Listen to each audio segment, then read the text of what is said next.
출애굽 이후에 이스라엘 역사상 가장 중요한 사건 중에 하나가 하나님의 성전을 짓는 일이었습니다. 다윗을 이어서 솔로몬 왕은 왕위 즉위 4년 때부터 준비해서 7년 동안 하나님의 성전을 지었습니다. 하나님께서 가르쳐 주신 규례대로 성전을 짓고 하나님 앞에 기도를 하게 됩니다. 솔로몬의 기도를 보면 한 7가지 정도 주제를 가지고 하나님 앞에 기도하고 난 후에 불이 하늘에서 내려와서 그가 예배했던 번제물과 제물들을 태우고 하나님의 영광이 가득하였습니다. 하나님께서 그의 기도를 연락하신 것입니다. 그로부터 13년이 지난 왕위 즉위 24년쯤 되었을 때 솔로몬이 여호와의 전과 왕궁 건축을 마치고 모든 것이 형통할 때에 하나님께서 솔로몬에게 나타나신 것처럼 다시 나타나셨습니다. 아마 성경학자들은 이때부터 솔로몬이 그 신앙이 변질되기 시작했을 것이라고 그렇게 추측을 합니다. 11절을 메시지 성경은 이렇게 설명합니다. 솔로몬은 하나님의 성전과 왕궁을 건축하는 일, 곧 그가 마음먹었던 모든 일을 마쳤다. 모든 것이 성공적으로 끝났고 만족스러웠다.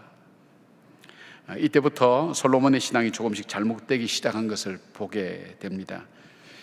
왜냐하면 하나님께서 나타나셔서 솔로몬이 기도했던 언약을 상기시켜 주시면서 그 언약을 지킬 때와 지키지 않을 때를 22절에까지 주님은 자세히 말씀하시는 거 보면 솔로몬에게 뭔가 경고가 필요하고 또 언약에 대한 약속들을 다시 이렇게 세우는 것이 필요하다고 생각하셨을 것입니다. 오늘 하나님께서 나타나셔서 말씀하신 것은 오래전에 솔로몬이 성전 낙성식 때 기도한 내용에 대한 응답이었습니다.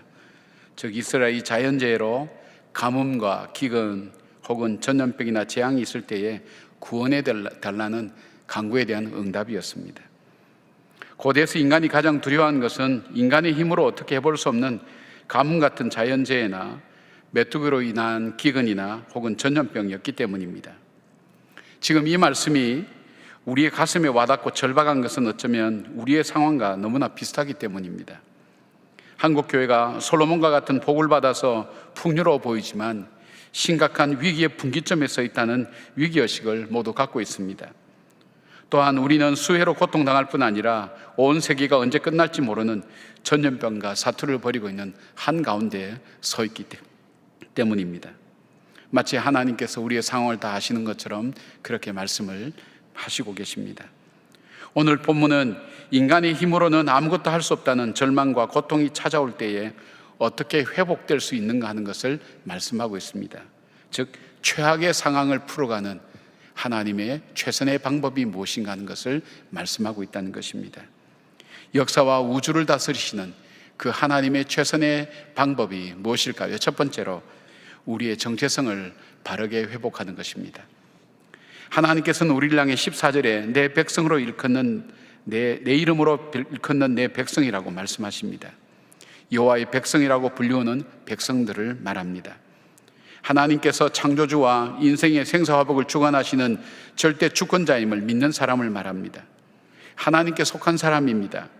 어떤 환경과 상황 가운데서도 하나님 믿고 하나님의 뜻을 이루어가는 사람들을 바로 하나님의 백성이라고 그렇게 말씀합니다. 초대교회에는 성도들을 주변 사람들이 그리스도인이라는 별명을 붙였습니다. 그것은 예수 그리스도를 자신의 구세주와 주님으로 믿는 사람, 그리스도에 속한 사람, 예수 그리스도를 닮아가는 사람, 예수 그리스도의 뜻에 따라 사는 사람들이란 뜻입니다. 초대교회의 길을 묻다라는 책을 보면 예수 그리스도를 구세주와 주님으로 믿는 초대교인들은 자기들 스스로 이렇게 자기를 믿었습니다. 우리는 기도하는 사람이다. 우리는 그리스도의 종이다. 그리고 주님께서 만나게 하신 우리 형제 자매는 우리의 진짜 친형제 자매보다 더 가깝다. 그리고 이 세상이 아무리 절망스럽다 할지라도 우리는 그 절망을 이길 수 있는 절대 희망을 우리는 가지고 있다는 그런 사람들이라는 그런 정체성을 그들은 갖고 있었다고 합니다. 그리고 환난과 핍박 가운데서도 복음을 부끄러워하지 않았습니다. 왜냐하면 이 복음은 나 같은 죄인을 살리시고 용서하시고 기다려주시고 회복시켜주시고 참된 소망과 변치 않는 언약을 주신 생명의 복음이기 때문입니다. 그래서 오히려 예수 그리스도를 믿는 사람들은 고난과 시련, 박해 가운데서 믿음으로 살아간다고 그렇게 말씀합니다. 바울은 로마서 1장 16절에서 17절 이렇게 말씀합니다. 내가 복음을 부끄러워 아니하노니 이 복음은 모든 믿는 자에게 구원을 주시는 하나님의 능력이 됨이라. 먼저는 유대인에게요 그리고 헬라인에게로다. 오직 의인은 믿음으로 말미암아 살리라 함과 같으니라.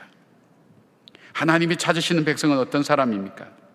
재앙과 환난으로 구원의 소망이 없는 절망의 한복판에서도 나를 구원할 분은 하나님이심을 믿고 하나님을 기다리는 사람입니다. 조롱과 핍박과 박해 소리가 들리는 세상의 어떤 소리보다도 하나님께서 하시는 말씀 앞에 마음을 열고 그 하나님께서 오늘 나에게 주시는 말씀이 무엇인가에 귀를 기울이는 사람입니다. 그리고 그 하나님을 기쁘시게 하는 삶을 위해서 오늘도 자기의 삶을 하나님 안에 두고 살아가는 사람, 그것이 바로 하나님의 이름으로 일컫는 여호와의 백성인 것을 보게 됩니다. 코로나가 교회를 중심으로 계속 나타나는 것을 보면서 예수 믿는 것이 부끄럽다고 말씀하시는 분들을 볼 수 있습니다. 무슨 뜻인지는 알 것 같습니다. 그러나 우리가 분명히 해야 될 것이 있습니다. 복음이 부끄러운 것입니까? 그 복음을 믿지만 믿음으로 살지 못하는 내 자신이 부끄러운 것입니까? 이 복음은 바로 나를 살리신 것입니다. 나를 주님의 보혈의 피로 주홍 같은 죄에서 씻어주시고 십자가에서 용서해 주신 복음입니다.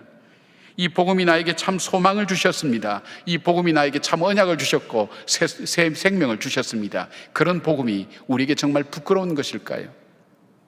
아니면 그 크고 놀라운 사랑 앞에, 이 복음의 놀라운 사랑 앞에 그 믿음으로 살지 못했던 우리 자신들을 부끄러워하며 하나님 앞에서 나를 돌아보고 회개해야 될까요? 사단은 하나님의 자녀들을 이간질합니다.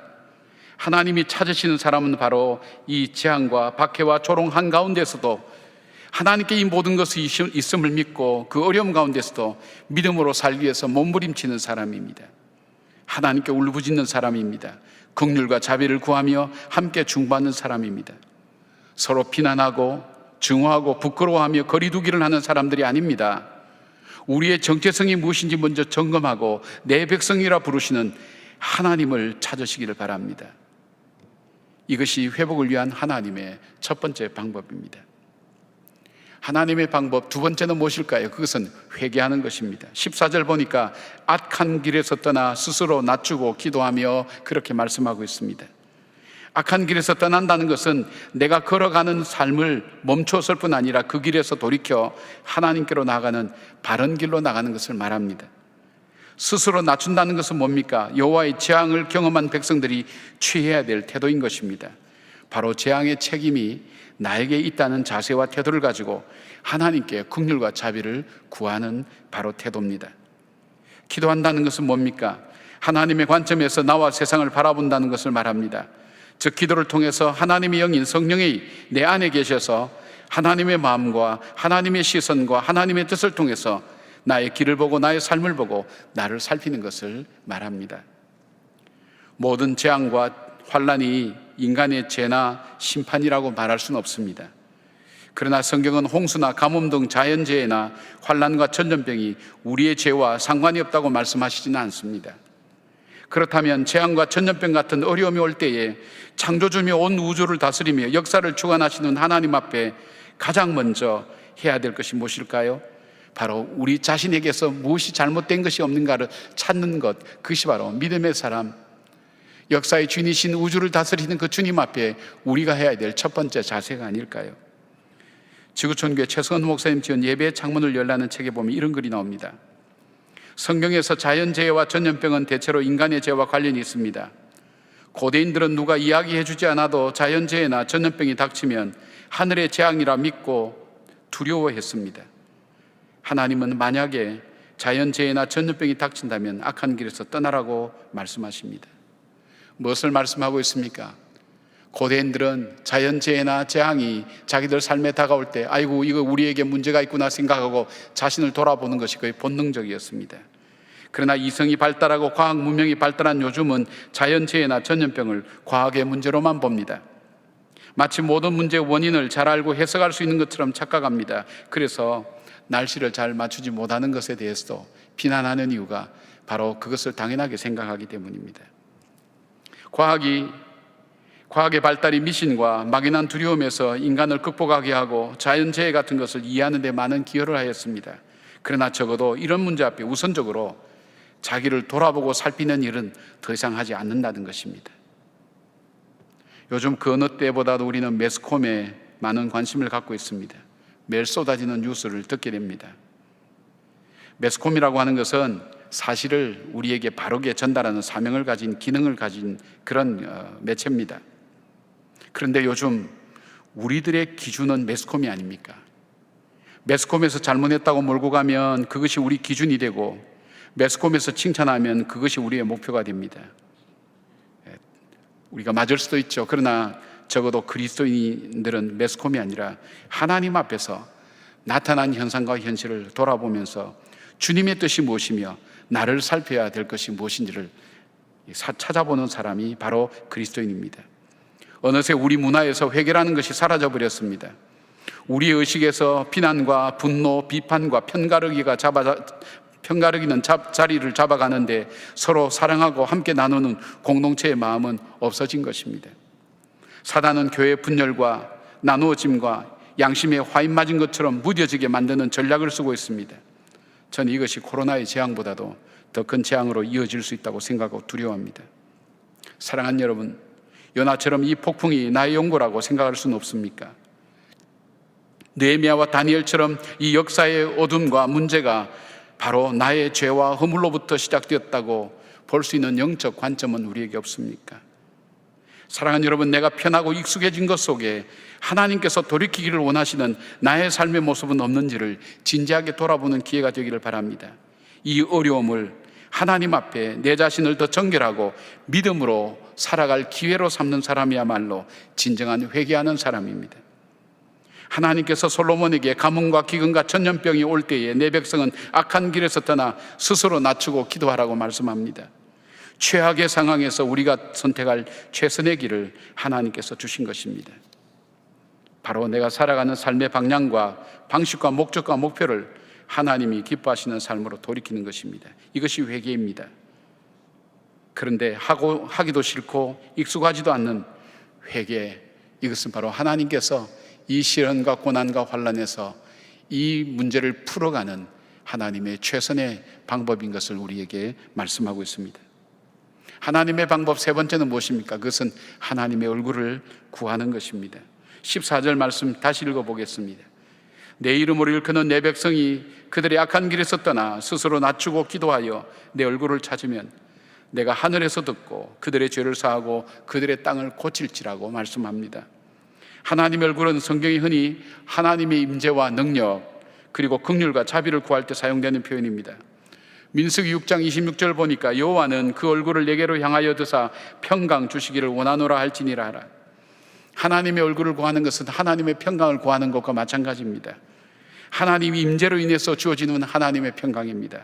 우리가 흔히 인사하는 샬롬의 평강을 이야기합니다. 바로 하나님의 임재를 간구하라는 것입니다. 또 시편 105편 4절 보니까 여호와와 그의 능력을 구할지어다, 그의 얼굴을 항상 구할지어다라고 말씀합니다. 주의 얼굴, 하나님의 얼굴을 구한다는 것은 하나님의 능력을 구하는 것입니다. 이 환난과 재앙, 이 두려움 속에서도 이것을 이겨낼 수 있는 믿음, 그리고 이것 가운데 극복하며 견뎌낼 수 있는 담대한 믿음, 능력을 달라고 하나님께 기도하라는 것입니다. 왜냐하면 재앙과 천년병과 천재지변을 견딜 수 있는 사람은 없기 때문입니다. 마지막으로 하나님의 얼굴을 구하는 것은 주의 백성에게 언약하신 구원의 은총을 베풀어 달라는 간구라는 것입니다. 역대하 6장 42절 보면 솔로몬이 기도했던 여호와 하나님이여 주의 기름 부음 받은 자에게서 얼굴을 돌리지 마옵시고 주의 종 다윗에게 베푸시는 은총을 기억하옵소서 하였더라. 하나님은 솔로몬에게 나타나셔서 하나님의 얼굴을 찾으라고 하신 것은 이 재앙과 전염병과 두려움 속에서 하나님께서 자기 백성에게 약속하신 구원의 은총을 베풀어 주시고 고난과 시련을 이겨낼 능력을 부어달라고 간구하라는 것입니다. 우리의 죄와 허물이 있음에도 불구하고 긍휼과 자비를 내려주셔서 구원하여 달라는 간절한 간구와 기도를 하나님께 구하는 것입니다. 이 고난의 때에 가장 필요한 것이 무엇입니까? 백신입니까? 우리는 어쩌면 백신보다도 하나님을 더 찾지 않는 그런 불신자의 모습은 아닙니까? 그러나 이 백신보다 더 중요한 것이 있다면 하나님의 긍휼과 자비와 하나님의 은혜입니다. 이것이 무엇입니까? 십자가에서 나타난 하나님의 사랑입니다. 나를 정죄하지 아니하시고 나를 용서하시고 그 보혈의 피로 내 죄를 씻어주시고 나를 하나님 자녀 삼아주시며 구속하신 이 복음의 십자가야말로 바로 나를 회복시키고 하나님 앞에 다시 나가게 하는 놀라운 하나님의 능력이 되는 것입니다. 하나님께서 이렇게 할 때 어떻게 응답하시겠다고 그랬습니까? 먼저 하나님은 들으시겠다고 말씀하셨습니다. 하나님께서는 자기 백성을 구원하시겠다는 그 언약하신 것을 지키겠다는 것입니다. 어떻게 할 때요? 간구와 부르짖음을 외면치 않겠다는 것입니다. 15절 16절 보니까 이제 이곳에서 하는 기도에 내가 눈을 들고 귀를 기울이니 이는 내가 이미 이 성전을 택하고 거룩하게 하여 내 이름을 여기에 영원히 있게 하였습니다. 내 눈과 내 마음이 항상 여기에 있으리라. 이렇게 할 때에 하나님께서 우리가 부르짖고 기도하는 것, 주님의 눈과 주님의 귀가 바로 부르짖는 그 백성에게로 향하겠다는 하나님의 언약의 약속입니다. 두 번째로 하나님께서는 죄를 사해 주시다고 약속하십니다. 하나님께 구할 때에 동이 서에서 먼 것처럼 멀리 하시겠다고 합니다. 주홍 같을지라도 눈과 같이 희어지고 진홍같이 붉을지라도 양털같이 희게 되리라고 말씀합니다. 우리의 모든 아픔과 고통과 그리고 재난과 재앙이 되는 이 죄를 하나님께서 사해 주시고 용서해 주시고 은혜의 보좌 앞에 담대히 나갈 수 있도록 주님과 다시 화목하는 놀라운 길을 주님께서 열어주시겠다고 말씀합니다. 세 번째로는 그들의 땅을 고칠지라고 말씀합니다. 회복과 풍요의 약속입니다. 즉 인간의 죄와 허물이 만들어낸 이 땅의 저주를 치유하여 주시겠다고 약속해 주신 것입니다. 우리는 전염병으로 비록 가정에서 영상으로 예배를 드리지만 여호와의 귀와 눈은 바로 지금 예배를 드리고는 여러분들을 향하여 주목하신다고 말씀합니다. 여호와의 이름으로 일컬음을 받는 하나님의 백성에게 향하시고 계시겠다는 것입니다. 이것이 바로 우리의 기도와 우리의 예배가 중단되지 말아야 될 것입니다. 절망과 두려움의 한가운데서 우리의 구원이 하나님께 있으며 이 백성을 긍휼히 여겨달라는 주의 백성의 간절한 부르짖음 앞에 하나님은 그것을 보시고 들으시고 응답하시겠다고 약속하셨습니다. 우리에게는 중보기도 훈련을 받은 사람이 3,000명 이상이나 됩니다. 하나님께서는 중보기도 훈련 과정과 또 그 기도를 통해서 하나님의 살아계심을 보여주셨습니다. 우리의 기도에 응답하시는 하나님을 체험했습니다. 단순히 훈련받고 수료받으라고 하신 것이 아닙니다. 하나님의 살아계신과 우리의 기도에 응답하시는 하나님 우리는 먼저 체험하게 한 것입니다. 이 고난과 시련의 때에 우리가 해야 될 일이 무엇입니까? 바로 중보기도 훈련을 받은 사람이 깨어서 그 자리에서 일어나 다시 하나님께 기도하셔야 됩니다. 절망과 고통과 아픔, 사업장의 어려움과 그리고 질병으로 고통과 어려움 중에 절망으로 어두운 가운데 있는 이 사람들, 무엇을 해야 될지 알지 못하는 이 백성들을 향하여 우리의 거룩한 손을 들고 하나님 앞에 기도하기를 시작하셔야 됩니다. 기도하는 분들이요, 잠자지 말기를 바랍니다. 중보기도 훈련을 특별히 받은 분들이요, 여러분들이 다시 일어나서 하나님 앞에 기도를 시작하시길 바랍니다. 왜냐하면 하나님의 눈과 귀가 바로 여러분을 향하고 있기 때문입니다. 더 나아가서 우리 성도들 한 사람 한 사람 지금 예배드리는 여러분들의 기도와 여러분의 예배가 얼만큼 소중한 것인가 하는 것을 오늘 하나님 우리에게 잘 말씀해 주고 있습니다. 이제 절망의 자리를 털고 일어나시길 바랍니다. 낙담과 패배감의 자리에서 털고 일어나시길 바랍니다. 그리고 다시 기도의 자리로 나가십시다. 예배의 자리로 나가십시다.